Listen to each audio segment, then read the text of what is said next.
Desde muy pequeño, Cristian Fiallos Pluas demostró tener una capacidad especial que lo diferenciaba de los demás. Aunque no podía caminar, su espíritu y determinación siempre fueron inquebrantables. A los 3 años, la vida de Cristian cambió drásticamente cuando su padre lo abandonó. A pesar de este doloroso acontecimiento, Cristian nunca perdió la esperanza ni las ganas de luchar por sus sueños. Hoy, Cristian es un ejemplo de perseverancia y superación. Su historia es un testimonio vivo de que las dificultades no definen nuestro destino, sino la forma en que enfrentamos y superamos esos desafíos. Bienvenidos a Tu Nueva Identidad. Acompáñanos a conocer la inspiradora historia de Cristian Fiallos Pluas. Descubre cómo, contra todo pronóstico, ha alcanzado muchas de sus metas y continúa soñando con un futuro lleno de posibilidades de la mano de Dios. Al hablar de mi infancia, te puedo decir que fue una infancia demasiado difícil. Se me derrumbó a raíz de que mi papá se fue. Nunca pude entender por qué él tomó la decisión de dejarnos. De lo poco que recuerdo es que cuando mi papá se fue, comenzamos a vivir una situación complicada, el hecho de ya no estar él allí. Y a lo que yo, bajo mi mirada, sentí la necesidad de orar. Nunca había orado en mi vida. Nunca había orado, pero sin embargo era tanta mi necesidad, era tanto mi desespero, que ese momento yo me arrodillé ante Dios y yo le dije: Señor, ya no puedo.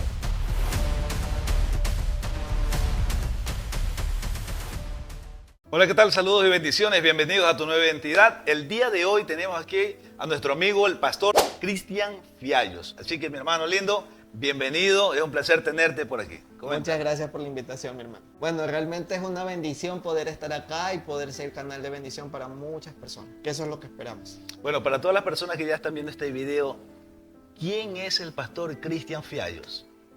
Bueno, básicamente me considero una persona multifacética, emprendedor y sobre todo estoy enfocado en este momento en predicar a través de medios digitales. De la parte personal te puedo decir que manejo la parte contable, la manejo muy bien porque esa fue mi carrera, toda mi vida ha sido esa mi carrera. Y ahorita básicamente estoy netamente enfocado en la parte de predicar el evangelio a todas las naciones donde el Señor me lo permita. Y una de las formas que utilizo es mis redes sociales, Facebook, Instagram, TikTok, para poder lograrlo. Sabemos de que ya lo hemos conversado y sabemos que tienes un testimonio muy impactante, muy fuerte, que precisamente eso es lo que queremos compartir. Queremos empezar, en primer lugar, sabiendo cómo fue la infancia de Cristian Fiallos.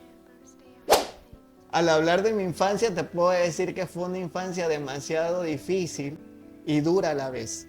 ¿Por qué digo esto? Porque tú sabes muy bien que la mayoría de los hogares están constituidos por padre y madre, hermanos y personas que están en el vínculo familiar, pero yo no tuve la oportunidad de compartir con mi papá.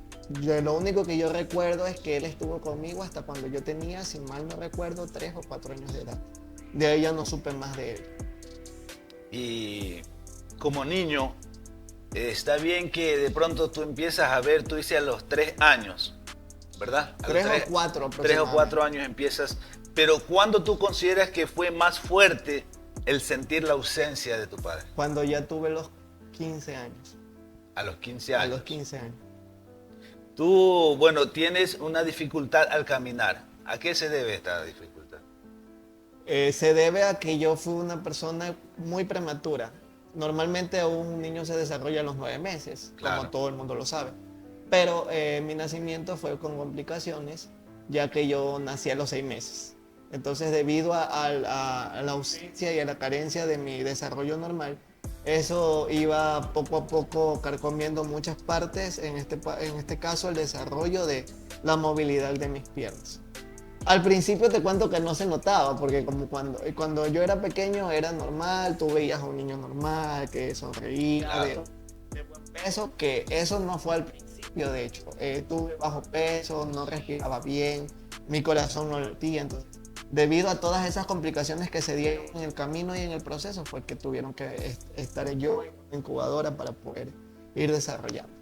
¿Sería de pronto que al darse cuenta de todas estas cosas, tú consideras que tal vez sea el motivo por el cual tu papá te haya abandonado? La verdad, a ciencia cierta, no te podría decir si esos fueron uno de los motivos. Lo que sí te puedo decir es que la ausencia de un padre en la mayoría de los hijos deja mucho y deja muchos vacíos, no solamente a nivel personal, sino a nivel interno. Hay muchas preguntas de por medio que tú siendo niño no las puedes responder y no puedes hallar una respuesta. No sabría decirte puntualmente si ese fue uno de los motivos por el cual mi papá dejó el hogar. ¿De qué manera tú recuerdas que tu mamá enfrentó esta situación?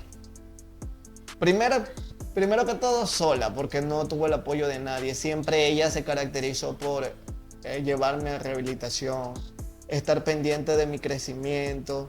Y lo que más valoro de ella, y siempre lo digo, siempre que tengo la oportunidad de decirlo lo hago, porque ella no fue alguna de las personas que, a pesar de lo duro y estando sola, tocó vivir con una persona con una discapacidad. Nunca se rindió, nunca me dejó y siempre estuvo conmigo en cada etapa, más que en la etapa de la rehabilitación. De pronto, si indicas que tu mamá era quien tenía que luchar y buscar la comida, trabajar, asumo que de pronto estabas más tiempo solo en casa. Exactamente. ¿Tuviste alguna, qué sé yo, accidente o quién te cuidaba mientras estabas solo? Mi hermana hacía las veces de madre cuando mi mamá no estaba. Ella estaba en el colegio, yo era muy pequeño, recuerdo. Y ella siempre, cada vez que salía del colegio, cuando ella llegaba, lo primero que hacía es irme a ver a la escuela, ayudarme a cambiarme, porque obviamente como yo no tengo mucha estabilidad, eso hace que yo me demore un poco más. Entonces mi hermana hizo las veces de mamá cuando mi mamá estaba trabajando o haciendo cualquier otra actividad fuera de casa. Sea el año que sea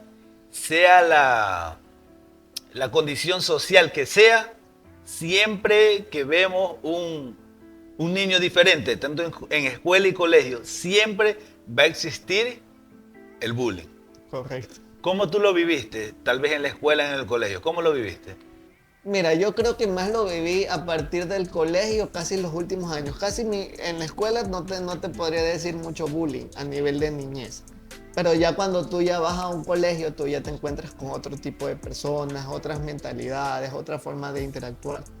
Y yo creo que a partir de los 15, como te comentaba, de ahí comenzó todo. Ahí comencé a ver a la sociedad realmente como es.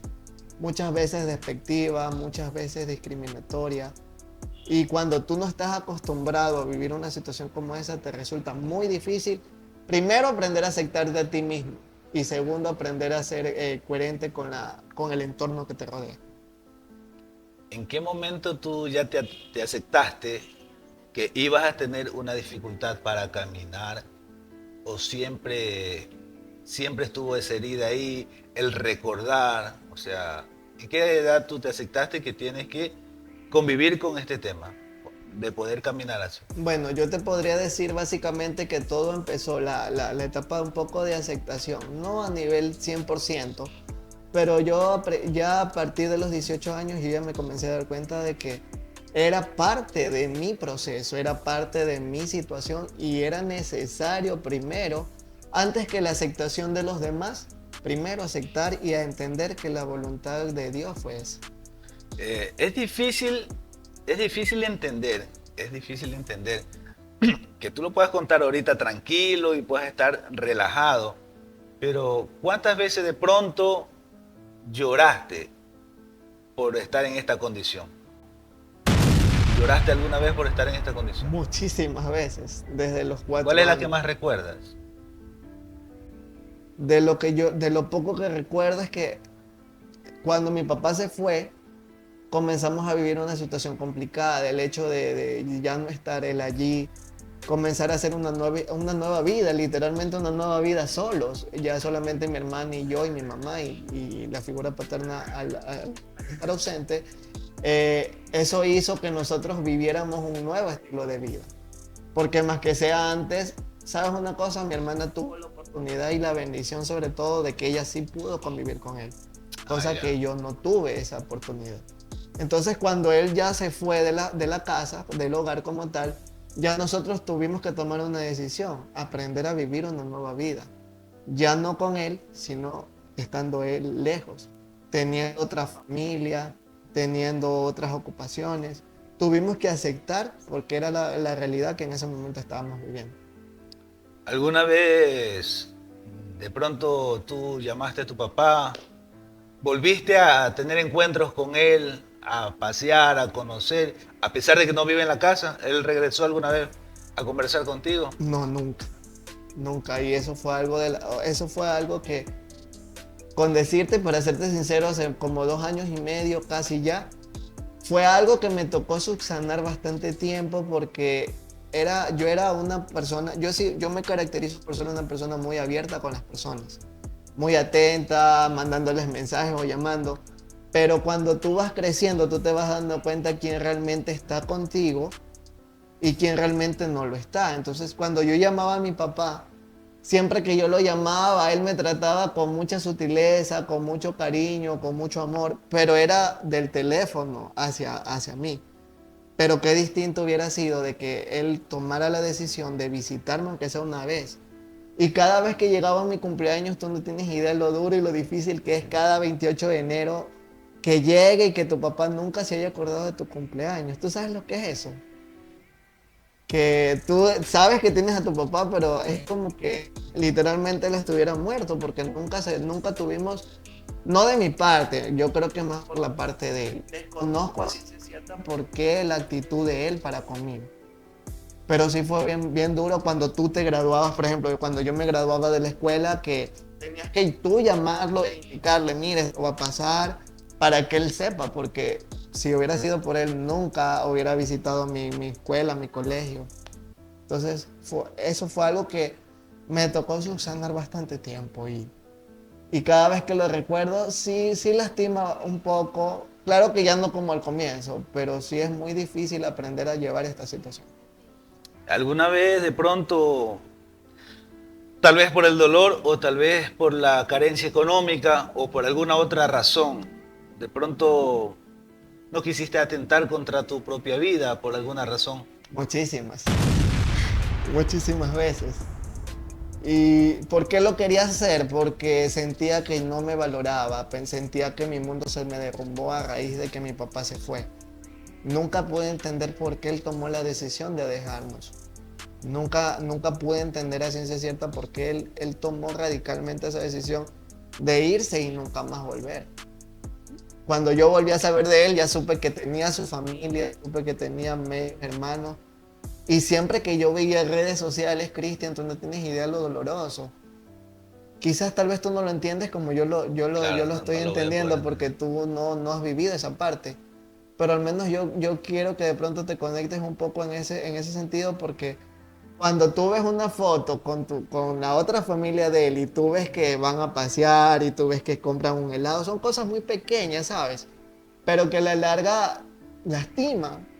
Porque eso que tú ves, quisieras que estar tú ahí, quisieras estar compartiendo con ellos y nunca se dieron las cosas. Entonces fue algo muy complicado que me tocó muchísimo tiempo aceptarme a mí mismo por mi condición y también aceptar la decisión que él había tomado. Le cogí tanto rencor a mi papá que un día dije, no, ya no lo quiero ver. Si antes tenía deseos de que me visitara, de que me se acordara de mi cumpleaños, llegó un momento en que ya dije, ¿ya para qué? ¿Para qué voy a insistir en algo que nunca va a poder ser? Él no va a regresar, él no va a estar conmigo, entonces ya tengo que hacerme la idea de que él ya no existe. Y a raíz de eso, cogí tanto rencor hacia él que simplemente el hecho de tenerlo así frente a frente era muy complicado. ¿Él se enteró alguna vez que tú quisiste atentar contra tu propia vida? Nunca. Nunca, porque él no vivía con nosotros. ¿Y el resto de tu familia se enteró? Las personas más cercanas fueron mi mamá y mi hermana, pero no se enteraron en el tiempo que quería ocurrir, sino ya se enteraron años después de 2 años, 3 años atrás. ¿Pero cómo así? ¿Cómo lo intentaste? Hubieron muchas situaciones, pero la única vez que yo recuerdo es que yo me encerré en mi cuarto y yo ya dije, ya no quiero vivir. Intenté colgarme del cuarto. Esa fue una de las tantas, que esa es la que más dolor causa, porque en ese momento se me cruzaron muchas cosas por la cabeza. O sea, ¿para qué vivir si nadie te quiere? ¿Para qué existir si nadie valora como tú eres? Entonces, y mi mamá, aparte ella no estaba en la casa, no es porque no quería, sino es porque ella tenía al estar ausente él, ella tenía que suplir las necesidades básicas de la casa. Y al ella salir, tenía que cumplir los dos roles, que créeme que es muy complicado. Entonces, cuando ella no estaba y mi hermana tampoco, entonces yo comencé a sentir un vacío en mi corazón. Comencé a sentir mucha soledad, mucha depresión. Y yo dije, y llegó un momento en que yo dije, ya no. Ya para qué seguir viviendo si nadie está a mi lado. En los momentos más cruciales de mi vida, más importantes, por así decirlo, no están. Y cuando yo intenté hacer eso, no era cristiano todavía, pero yo escuché la voz de Dios que me dijo que no era necesario llegar a estas instancias para poder entender el propósito de Dios. Según la ciencia, exactamente. De pronto porque igual más personas están viendo este video, tal vez padres, tienen a sus hijos en una condición como la que estuviste tú o la que estás tú. Científicamente, o sea, ¿cuál es el nombre que de pronto tienes la enfermedad? Bueno, ¿Tiene que ver con las piernas o con qué tiene que ver? tiene que ver con la parte cerebral, porque tengo entendido que eso se llama PCI, que es parálisis cerebral infantil. Eso hace que tu capacidad motora no esté al 100%. Porque recuerda que el cerebro es el que lleva toda la información a todo el cuerpo. Y como yo era seimesino y como no estaba en pleno desarrollo, hubieron momentos en que yo sentía que por más que quería correr, por más que quería caminar, no podía porque era algo que me detenía. Hasta que un día todos pensábamos que estaba bien. Hasta que un día fuimos al hospital de la policía porque antes nosotros teníamos cobertura porque mi papá era también servidor policial en ese entonces.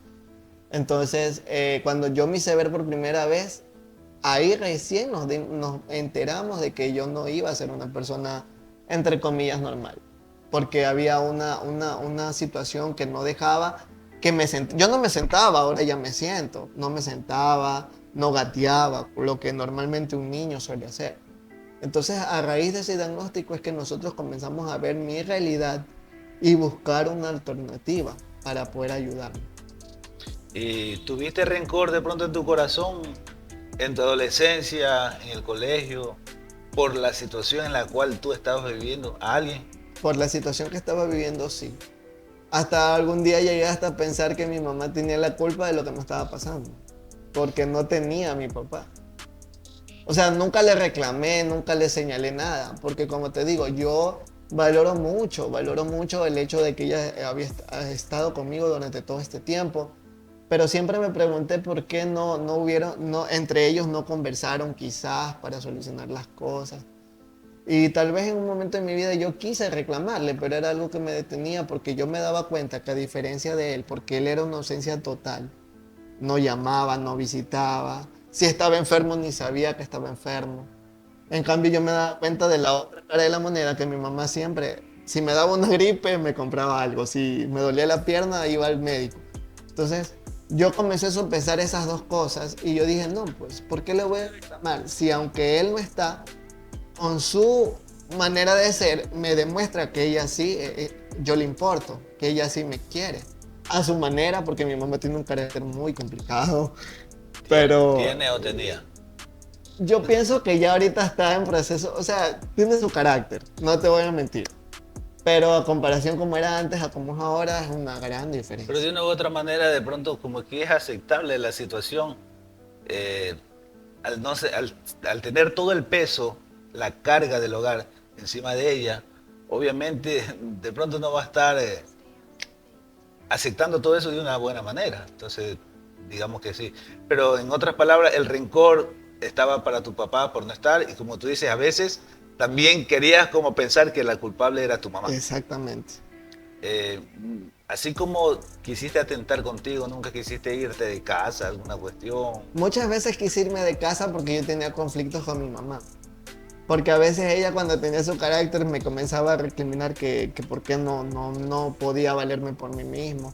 Pero a veces en ese momento no lo entendía. Porque siempre a veces íbamos por la calle, visitábamos a mi abuelita, qué sé yo. Y ella siempre decía, pero ¿hasta cuándo vas a estar así? Ya no te aguanto, ya no te soporto.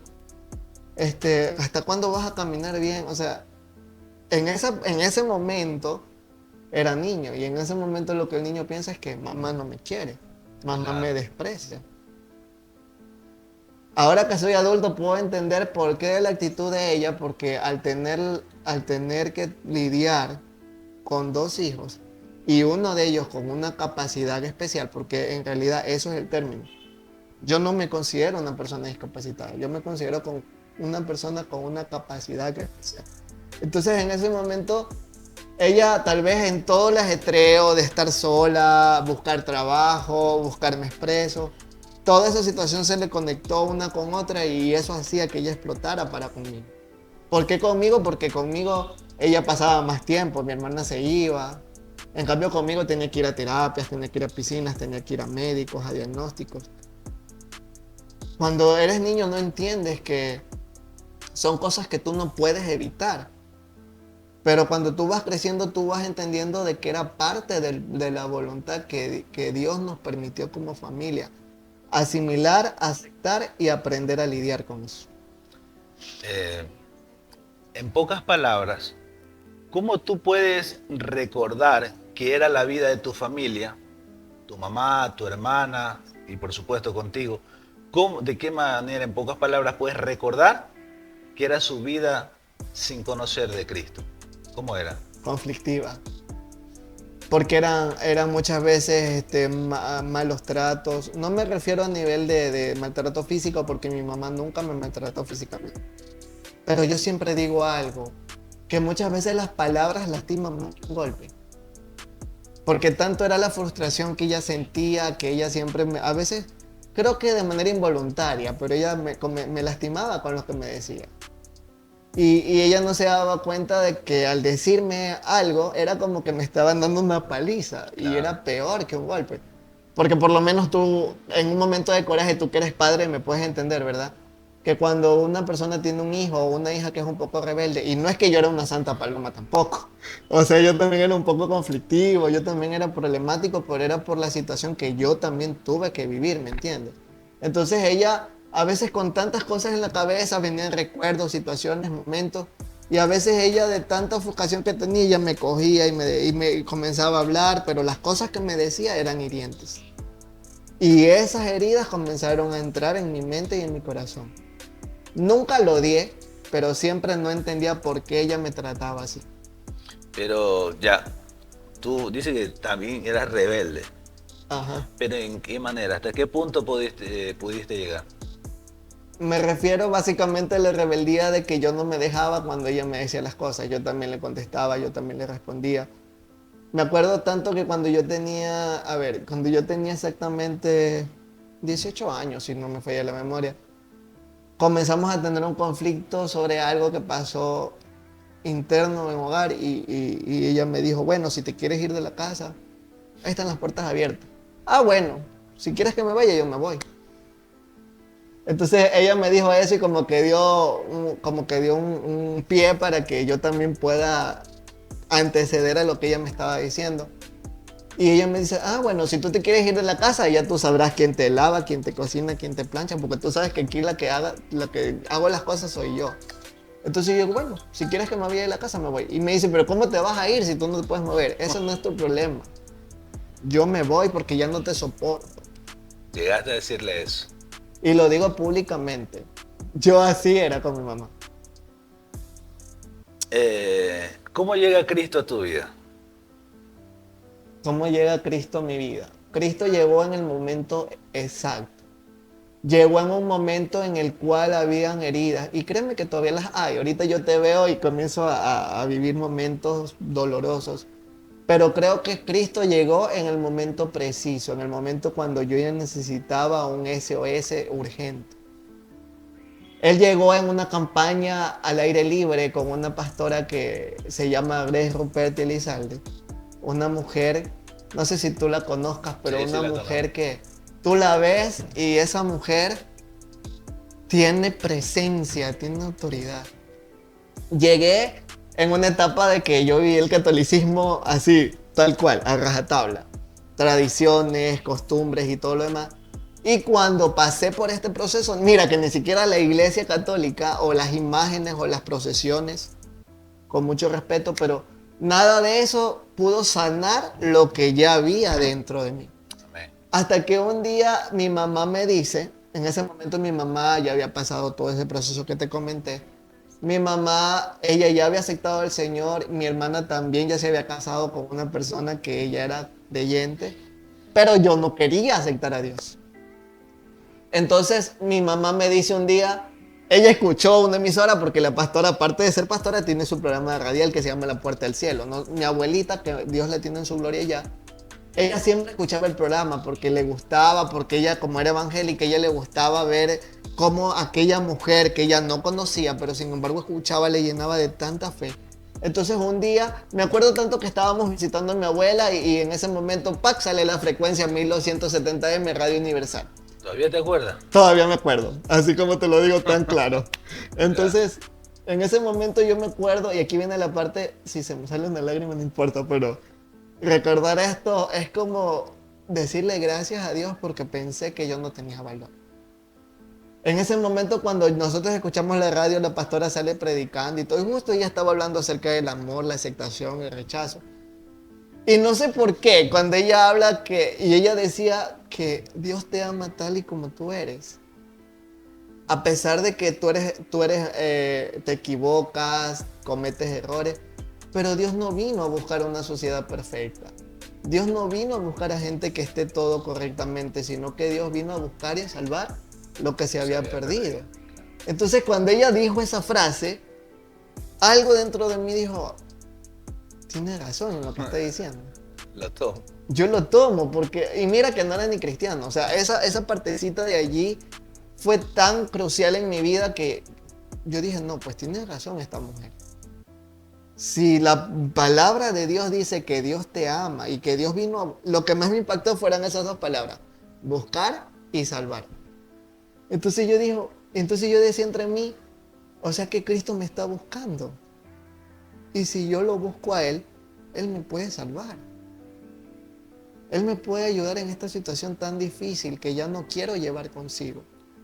Porque es muy difícil cuando tú no tienes a tu papá, no tienes idea la carencia que tú sientes dentro de ti.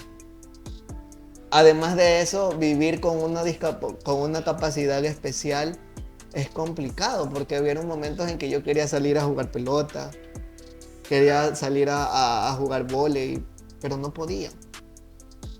Entonces cuando yo escuché esa parte, buscar y salvar, yo dije, no, este es mi momento. Pero había algo dentro de mí que me detenía, no, ¿cómo tú vas a dejar la iglesia católica? Bueno, hubieron situaciones allí. Entonces cuando ella dice esa frase, mi madre me dice, me dice, ¿por qué no vamos a una campaña? Porque ella dio eso. Entonces ella me dice, ¿por qué no vas a una campaña al aire libre que están predicando y van a hablar, van a ver muchos jóvenes al igual que tú? Y yo le dije, no, yo no quiero ir. Voy a hacer el ridículo, ay, qué vergüenza, todo el mundo me ve llorar y yo no, créeme que yo no suelo llorar. Pero cuando hay algo que a mí me toca, cuando hay algo que me sensibiliza, es inevitable. Entonces yo me acuerdo que yo negué un día antes, pero al día siguiente el Espíritu Santo me redarguía y Dios me habló. Y me dijo, tienes que estar ahí. Porque este es el día que tú vas a ser restaurado. Este es el día en que tú vas a ser sano. Este es el día que tú vas a comprender muchas cosas que no entiendes. Te cuento que yo llegué allí, había más de 1000 personas. Era una convocatoria muy masiva. Nos perdimos. Nos perdimos y llegamos cansados. Yo ya estaba renegando porque hacía sol, me dolían las piernas. Pero aún así había una voz interna que me decía, ya te falta poco y ya vas a llegar. A lo que yo llego a ese lugar, cuando yo vi a esta mujer, solo de verla, yo vi la presencia de Dios. Wow. Yo vi que Dios estaba ahí. No te lo digo que lo vi como una manera visible, sino que lo que yo me refiero es a la experimentación de poder saber de que hay como una mujer, porque para mí era curioso ver, primera vez que yo veía a una mujer predicar. Siempre yo había escuchado a curas, a hombres, pero a una mujer de esa potencia de predicación, con esa autoridad. Lo que más me impactó de ella es que ella cuando predicaba, todos los jovencitos, tú sabes que los jóvenes son que brincan, que están distraídos, pero cuando ella predicaba, todos los jóvenes que estaban ahí eran así. Y yo me preguntaba, ¿pero qué está pasando aquí? O sea, Porque por lo general tú ves a un joven inquieto, pero justo esa noche todos los jóvenes estaban quietos en su silla. Y aquí viene la parte que cada vez que la recuerdo, a veces hasta me salen lágrimas, porque me acuerdo de que ese día ella estaba predicando nuevamente lo que predicó en la radio, porque fue el mismo día en la mañana. La noche de ese día sábado, me acuerdo tanto que fue el 12 de septiembre del 2009. Mira que hasta la fecha me la acuerdo clara.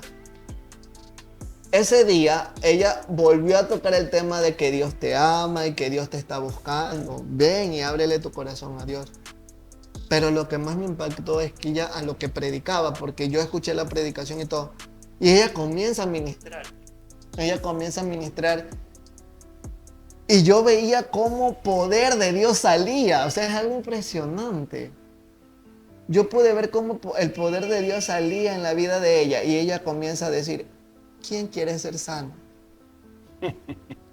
¿Quién quiere ser sano? Sano. Sí, esa fue la palabra. ¿Quién quiere ser sano? ¿Quién quiere tener paz en su interior? ¿Quién quiere comenzar de cero?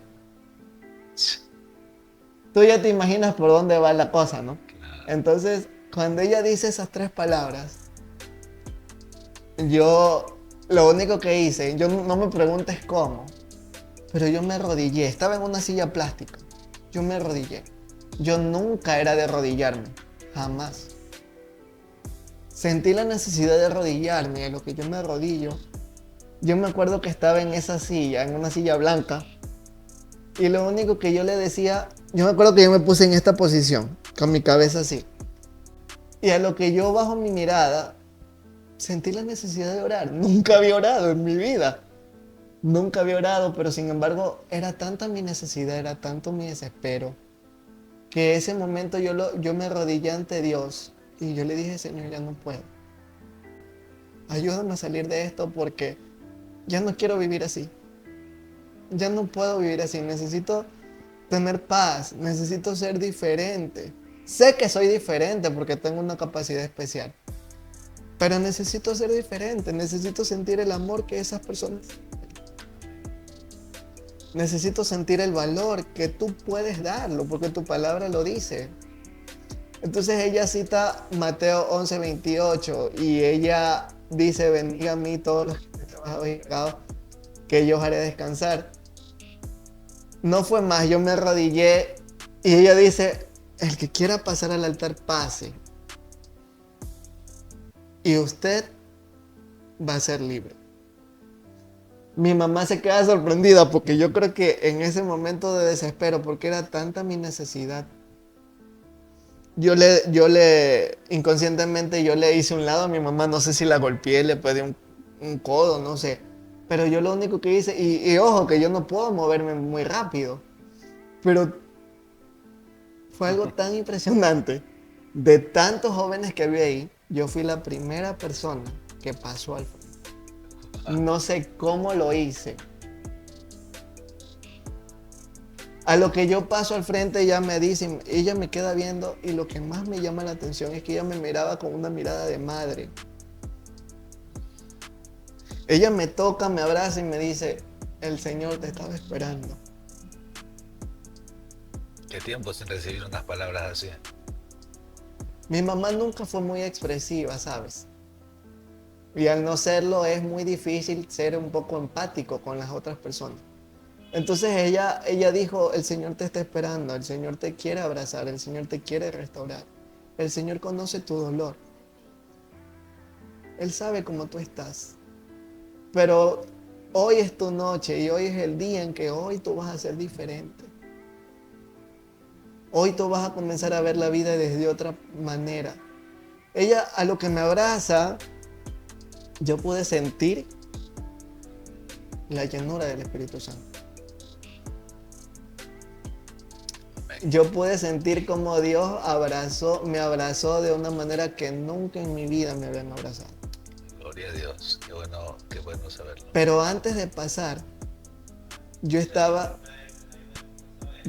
en esa silla y realmente yo comencé a llorar como un niño. Creo que toda esa silla la dejé llena de lloro, porque estaba totalmente mojada. De tanto que lloré, nunca había llorado tanto, siquiera una media hora llorando antes de pasar al altar. Cuando yo sentí que ella me pone la mano aquí, y ella, como es pentecostal, los pentecostales se caracterizan por fuera el nombre de Jesús. Yo al principio me asusté porque nunca había vivido una cosa así. Yo dije, wow, Dios mío, qué cosa, qué es esto, ¿en dónde me vine a meter? Pero cuando ella me pone la mano, yo vi como Dios, era la mano de Dios. Era la mano de Dios. Si bien es cierto, la Biblia dice que nadie ha visto a Dios jamás. No te digo que lo vi, pero yo pude sentir la mano de Él encima de mí. Y cuando ella comienza a ministrar mi vida, yo lloraba y yo me postraba. Y poco a poco ese vacío, todo poco ese desenfreno, esa falta de aceptación, se comenzaba a convertir en una vida diferente, en una vida de bonanza, en una vida llena de frutos, en una vida llena de momentos gratos. Desde ese día hasta ahora te puedo decir que no me arrepiento de haber ido a esa campaña. Amén. ¿Sabes por qué? Porque cada vez que yo veo la mano de Dios sobre mi vida, yo me digo y me pregunto, ¿por qué Dios me amó tanto si yo antes lo rechacé? Si tú pudieses, cosa que no se puede. Sin embargo, si tú pudieses darle unas palabras de ánimo a ese Cristian Fiallos en la peor de las circunstancias de su niñez, tú te encuentras con él tal vez a los 10, 12 años, en las peores circunstancias que él estaba. ¿Qué palabras le dirías a ese Cristian Fiallos que sufrió y vivió todo eso? Lo único que le diría, solamente le diría que Dios te ama y que Dios te espera. Lo mismo que viví cuando ya comencé a ser un adolescente. Amén. ¿Cuál ahora es la vida de Cristian Fiallos con Cristo Jesús en su corazón? Ahora la vida de Cristian Fiallos es una vida totalmente distinta, porque ahora la persona que está frente a ti tiene un gran desafío, el poder impartir lo que un día me lo impartieron a mí, el amor a Dios, la aceptación a su trono. No es por decir esto, pero dice que aquel que toca se le abre, aquel que pide recibe. Amén. ¿Qué es lo que yo recibí esa noche? Recibí aceptación, recibí amor, recibí de tantas situaciones bonitas. Y ahora Cristian Fiallos, él ahora es una persona totalmente distinta, que tiene todavía procesos. Quiero contar esto rápido porque no quiero dejar esto al aire tampoco, porque es necesario. ¿Por qué te digo que el Cristian que tienes ahora es diferente? Porque a pesar de todo lo que ha vivido, que no ha sido fácil, y aún no lo es, porque todavía está la capacidad especial, y todavía quiere moverse por sí solo. Hace poco, como hace un mes atrás, gracias a Dios, Dios ya me está proveyendo un trabajo. Yo iba cambiando a mi trabajo y estábamos conversando bien con la persona que me hace como expreso, se puede decir. Veníamos hablando justamente de un tema de Dios. Cuando de repente, así, de manera inesperada, se nos cruza un vehículo y nos impacta por la parte de atrás del lado izquierdo. El impacto fue muy fuerte a tal punto que el carro perdió estabilidad, y no solo que la perdió, sino que comenzó a dar vueltas. Cuando eso sucede, fue tan duro el impacto y fue tan abrupto el choque, que yo veía como el carro se daba vueltas y mi mirada era directo a un poste y a una casa. En ese momento lo único que se me cruzó, Señor, yo ya me voy a... O sea, no es que yo me estaba dando por vencido, ojo, no. Pero en ese momento lo único que tú puedes pensar es, ya me morí. O sea, se me pasó por la mente ese pensamiento, ya me morí, Dios mío, ayúdame, sálvame. Se lo dije por interno, tenía miedo, estaba pálido. Pero yo en mi mente decía, Señor, ayúdame, porque no me puedo morir aún, porque mi labor aquí en la tierra no termina. Eso yo lo dije. Ahorita te lo estoy diciendo de manera verbal, pero esas fueron mis palabras en mi mente. Ayúdame porque mi misión todavía no termina.